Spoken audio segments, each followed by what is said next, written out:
Alright, today we're going to talk about DNA replication.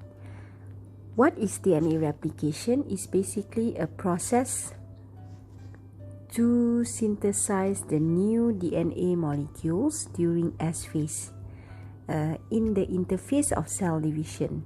So basically we want to photocopy DNA. Kita nak buat DNA itu ada salinan baru. Tapi DNA ni dia disalin mengikut strand. Jadi akan menghasilkan satu strand yang lama, satu strand yang baru. So at the end of the process, the product is 2 copies of genetically identical. Maksudnya DNA molekul yang terhasil mesti sama. Identical mean exactly the same. Tak ada berubah sikit pun. Dan dia menggunakan pendekatan semi-konservatif based on Massachusetts and Stall experiment. Okey, apa tu semi-konservatif? Okey, sebenarnya ada 3 model has been proposed yang menerangkan DNA replication tu, iaitu konservatif. Konservatif tu means old. Okay, konservatif. Semi-conservative mean one old, one new. And then dispersive, dia basically a mixture. Okay, dia bergabung. So, kalau anda boleh lihat pada gambar di bawah ini, model yang dipersetujui, model yang dipilih adalah semi-conservative. So, the diagram is exactly like the first one. So, bila kita tengok parental DNA tu warna dia pink.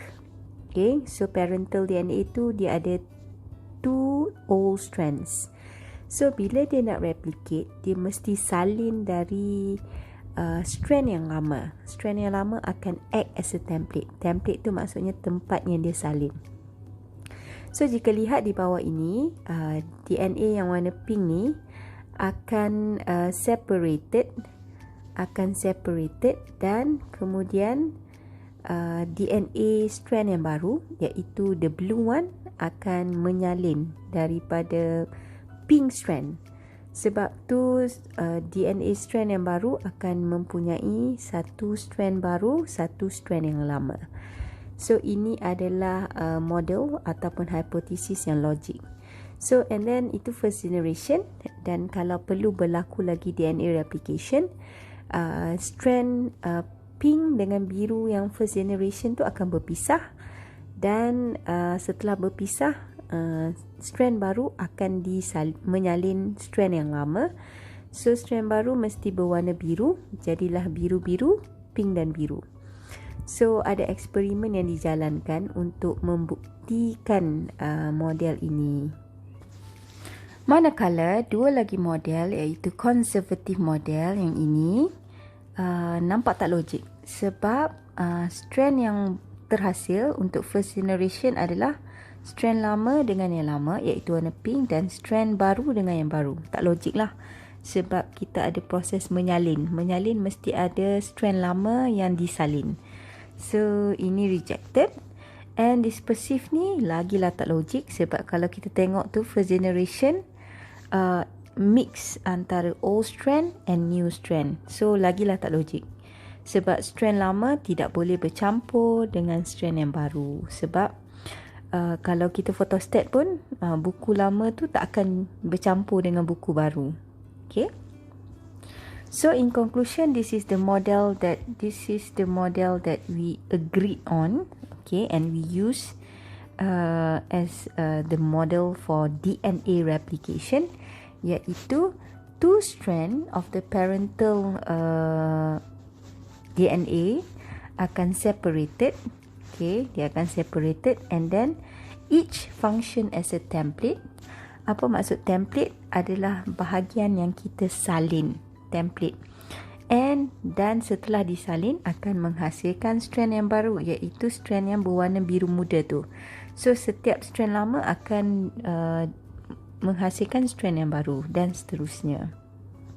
Okey, apa maksud semi-konservatif? Kalau kita zoom in, Okey, contohnya ini adalah strand parental DNA strand ataupun DNA molecule. It has two strand. Okay, two parental strand atau two old strand. So kita tahu antara setiap strand tu ada nitrogenous base. T akan pair dengan A, G akan pair dengan C dan seterusnya. So itu adalah kita panggil complementary base pairing. Complement means saling melengkapi. Base, nitrogenous base. Pairing, setiap tu berpasang-pasang dua. Kan, sepasang mesti ada dua. So kita ada dua thymine dengan adenine. So mesti ada hydrogen bond tu antara dua nitrogenous base. Jadi, apa berlaku waktu DNA replication? The O strand akan separated macam ni. Okay, satu pergi kiri, satu pergi kanan contohnya.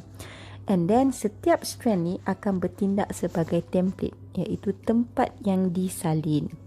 Okay, itu maksud template.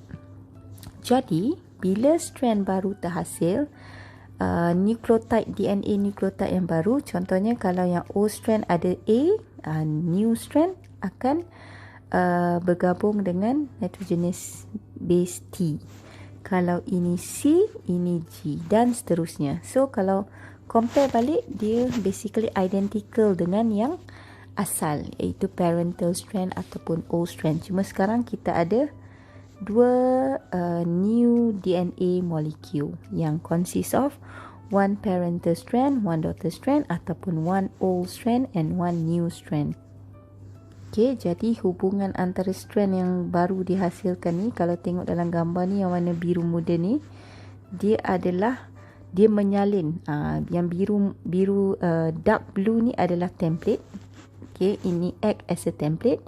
And the biru muda ni adalah new strand ataupun parental strand yang complementary base pairing.